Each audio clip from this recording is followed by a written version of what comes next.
Hi, Dan McIntosh here for another edition of your Be Better Mondays. Today we're going to talk about the push-up. We're going to talk about how to progress the push-up position and how to regress it. So some people that are doing their push-up and their form's really poor, or they're not able to do enough reps and sets to get the gains that they're looking for, may need to regress the exercise, increase the number of reps and sets that they're doing, and then they can see better gains and eventually get back to doing a floor-based push-up or a progression that we're going to show you here. So if someone's push-up isn't quite right, they're struggling with it, their form is poor, the first regression that I like is, as opposed to doing push-ups off their knees, girly push-ups, is I prefer an incline push-up. So off the table, at home you can do this off of stairs. Sometimes the workout bench at your gym might work. So if you place your hands on the corner of the bench, still, you want to keep your body nice and straight like you do in a push-up. Your core is activated.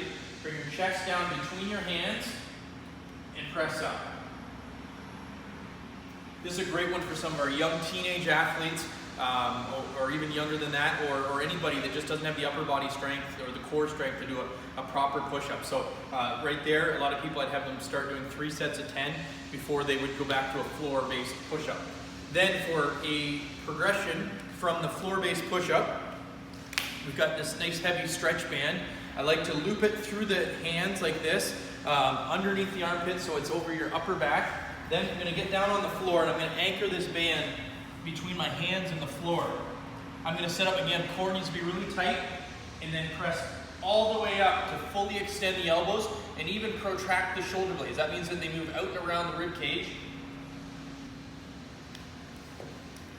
And so that's a great exercise for your chest muscles, for the serratus anterior, the muscles that protract your scapula. Some of the other videos have talked about how important that is for shoulder health and great for your core. Push-ups always going to be great for your core as well. Hope you enjoyed that. Some thoughts for you that are working on your push-ups. We love your likes and shares. If you have any questions, please put those in the comments or message us directly. If you have any ideas for future videos, go ahead and message us with those as well. Have a great week.